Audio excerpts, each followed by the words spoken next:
Assalamualaikum warahmatullahi wabarakatuh. Perkenalkan, nama saya Zatuhoy Afifa dengan NIM 22042120. Di sini saya akan menyampaikan materi tentang yang pertama, sengketa hukum, litigasi, dan non-litigasi. Dalam dunia hukum dikenal dua cara untuk menyelesaikan berbagai perkara dan sengketa, yaitu litigasi dan non-litigasi. Litigasi adalah proses penyelesaian sengketa yang merupakan sarana akhir atau ultimum remedium di hadapan pengadilan setelah alternatif penyelesaian sengketa lain tidak membuahkan hasil.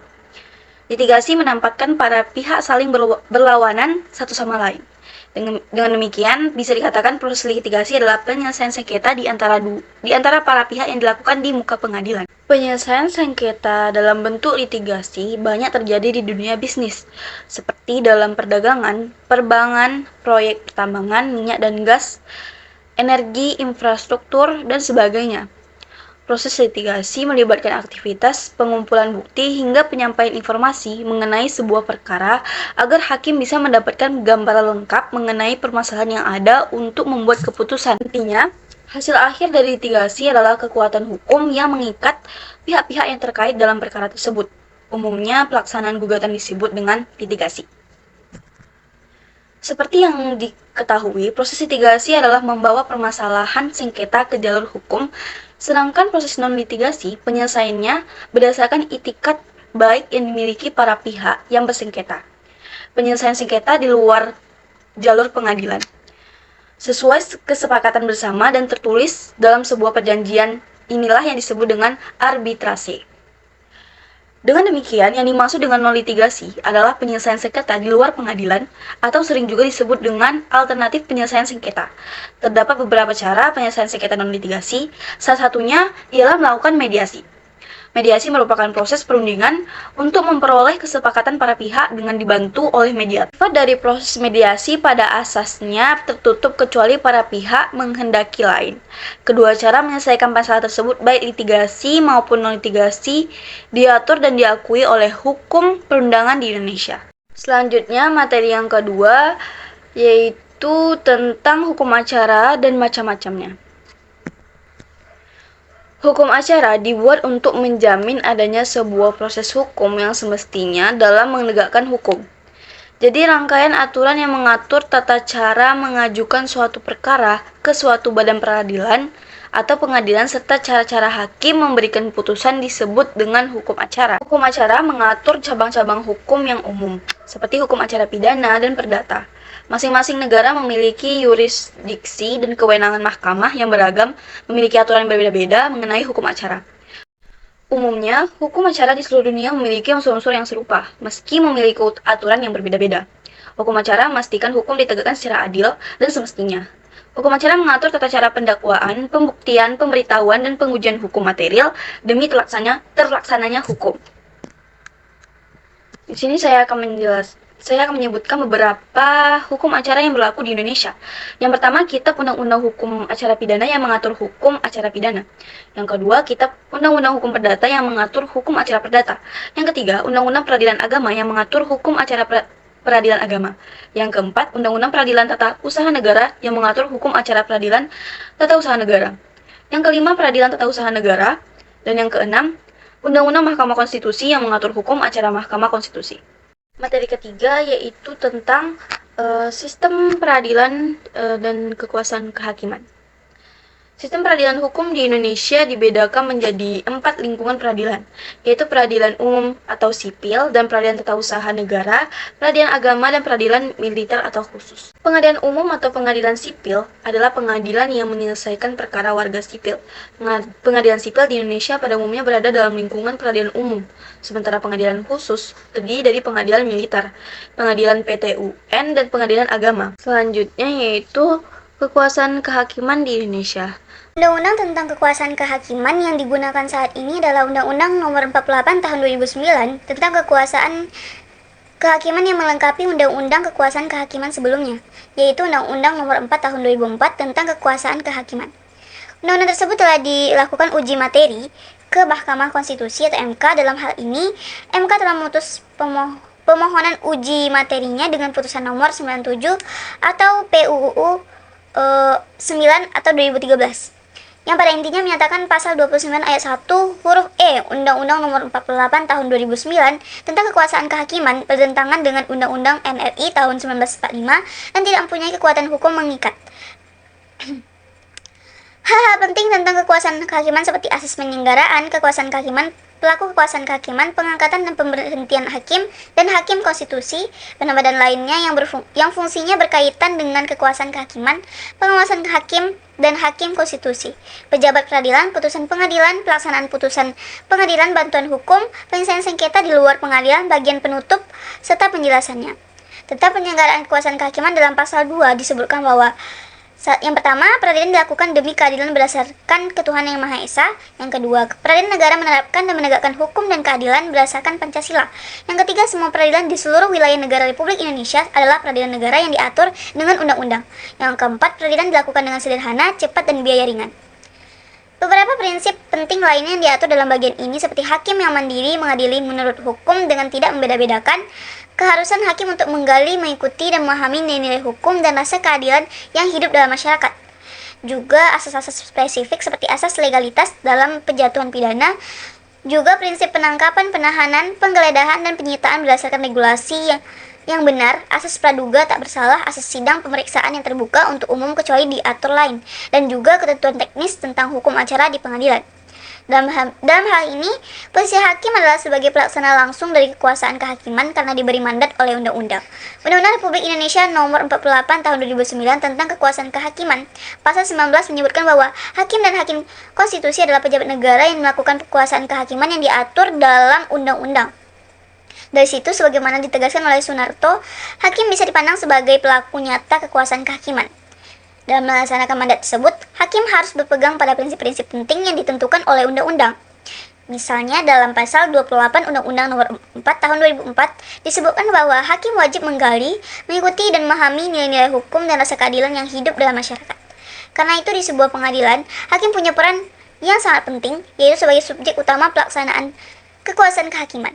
Sebagai sebuah jabatan, tidak ada hierarki antara hakim. Bahkan meski secara administrasi, pimpinan disebut ketua dan wakil ketua dalam kapasitas sebagai hakim. Tapi tidak ada hierarki dengan hakim lainnya.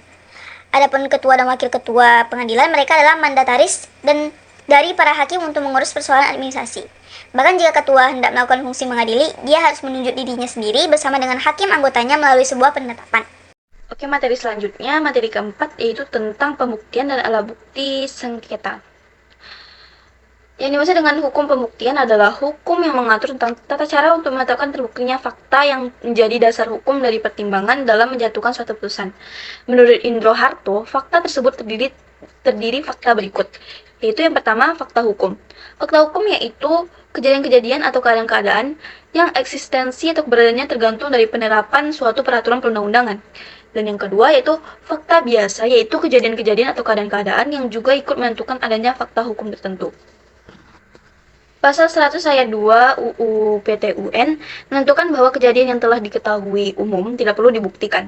Jadi ketentuan tersebut dapat diketahui bahwa yang telah diketahui oleh umum jika dijadikan sebagai dasar pertimbangan oleh hakim dalam mengambil keputusan, fakta tersebut tidak perlu dibuktikan. Menurut Indro Harto, di samping fakta yang diketahui umum, ada juga fakta yang dapat menjadi dasar pertimbangan hakim dalam menjatuhkan keputusannya yang tidak perlu dibuktikan, yaitu hal-hal yang menurut pengalaman umum selalu terjadi. Yang kedua, fakta yang prosesual yang terjadi selama pemeriksaan. Yang ketiga, eksistensi hukum. Selanjutnya, yaitu alat bukti dalam pemeriksaan sengketa dalam sengketa tata usaha negara. Pengaturan tentang alat bukti dalam hukum acara peradilan tata usaha negara diatur dalam pasal 100 sampai pasal 107 UU PTUN. Menurut pasal 100 ayat 1 UU PTUN, alat bukti adalah surat atau tulisan, keterangan ahli, keterangan saksi, pengakuan para pihak, dan pengetahuan hakim. Surat atau tulisan yang menurut Sudikno Mertokusumo, yang dimaksud dengan surat atau tulisan adalah segala sesuatu yang memuat tanda-tanda bacaan yang dimaksudkan untuk mencurahkan isi hati atau untuk menyampaikan buah pikiran seseorang dan dipergunakan sebagai pembuktian. Yang kedua itu keterangan ahli. Alat bukti ini diatur dalam pasal 102 Undang-Undang Nomor 5 Tahun 1986 Ayat 1 yang menentukan keterangan ahli adalah pendapat orang yang diberikan di bawah sumpah dalam persidangan tentang hal yang ia ketahui menurut pengalaman dan pengetahuannya. Ayat kedua, seseorang tidak boleh didengar sebagai saksi berdasarkan pasal 88 tidak boleh memberikan keterangan ahli. Yang ketiga yaitu keterangan saksi. Pasal 104 Undang-Undang Nomor 5 Tahun 1986 menentukan keterangan saksi dianggap sebagai alat bukti apabila keterangan itu berkenaan dengan hal yang dialami, dilihat, atau didengar oleh saksi. Dari ketentuan yang terdapat dalam pasal 104 tersebut dapat diketahui bahwa saksi adalah orang yang dapat memberikan keterangan tentang sesuatu hal yang dialaminya, dilihat, atau didengarnya, tentang sengketa yang diperiksa di pengadilan. Yang keempat yaitu pengakuan para pihak. Pasal 105 menentukan pengakuan para pihak tidak dapat ditarik kembali kecuali berdasarkan alasan yang kuat dan dapat diterima oleh hakim. Menurut Wiono 2013, pengakuan yang diberikan oleh pihak penggugat atau tergugat belum tentu menunjukkan kebenaran material yang berkaitan dengan terjadinya sengketa tata usaha negara. Oleh karena itu, meskipun penggugat atau tergugat telah memberikan pengakuan, tetapi hakim masih mempunyai wewenang untuk meneliti lebih lanjut terhadap pengakuan yang diberikan para pihak. Yang kelima yaitu pengetahuan hakim. Pasal 106 Undang-Undang PT-UN menentukan bahwa yang dimaksudkan dengan pengetahuan hakim adalah hal olehnya diketahui dan diyakini kebenarannya. Pengetahuan hakim tersebut adalah pengetahuan dari hakim yang diperoleh selama pemeriksaan dalam persidangan yang berlangsung. Selanjutnya saya akan membahas tentang studi kasus perbedaan barang bukti. Yaitu saya akan mengambil judul studi kasus tentang perbedaan hakiki alat bukti dengan barang bukti. Menurut Jan Remeling, hukum pidana ditujukan untuk menegakkan tertib hukum, melindungi masyarakat hukum bagi yang melanggarnya terlebih dahulu, membuktikan kesalahan atau skuld. Terdakwa diperlukan adanya alat bukti yang sah, yang dengan alat bukti tersebut setiap unsur tidak pidana yang didakwakan terhadap terdakwa setidaknya didukung dua alat bukti yang sah. Alat bukti adalah dapat menjelaskan sendiri peristiwa pidana atau tindak pidana sesuai posisinya dalam perkara. Dengan kata lain, alat bukti sebagai keterangan saksi, keterangan ahli, surat bukti elektronik, dan keterangan tersangka terdakwa dapat menjelaskan peristiwa pidana sesuai posisinya terkait dengan kasus tersebut. Alat bukti dapat menjelaskan perbuatan pidana tanpa bantuan pihak lain sebagai berikut. Yaitu keterangan saksi, di mana sang saksi dapat menjelaskan perbuatan pidana sesuai dengan apa yang dia dengar sendiri, dilihat sendiri, dan dialami atau dirasakan sendiri. Yang kedua itu keterangan ahli, dapat memberikan keterangan sendiri atas keahlian yang dimilikinya atau dikuasainya terkait dengan perbuatan pidana, atau keterangan yang diberikan seseorang yang memiliki tentang hal yang diperlukan untuk membuat terang suatu perkara pidana guna kepentingan pemeriksaan di muka pengadilan. Surat dapat menceritakan sesuatu yang ada kaitannya dengan kasus tersebut. Aparat penegak hukum antara lain polisi, jaksa, Komisi Pemberantasan Korupsi atau KPK, dan hakim dengan membaca isi surat dapat mengerti maksud surat tersebut dan tidak perlu dijelaskan orang lain arti isi dari surat tersebut. Yaitu yang keempat itu keterangan tersangka terdakwa. Keterangan terdakwa di mana terdakwa dapat memberikan keterangan secara sendiri di muka sidang terkait dengan kejahatan yang dilakukan di muka pengadilan tanpa perlu dibantu pihak lain dalam memberikan keterangannya.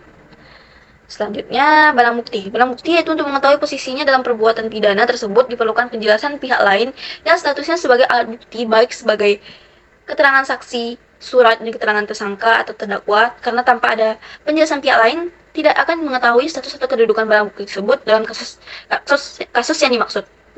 Dalam satu kasus barang buktinya sebilah parang, apakah yang parang tersebut digunakan membunuh orang atau mencongkel rumah, atau yang dicuri dari toko khusus menjual parang dan pisau tajam lainnya.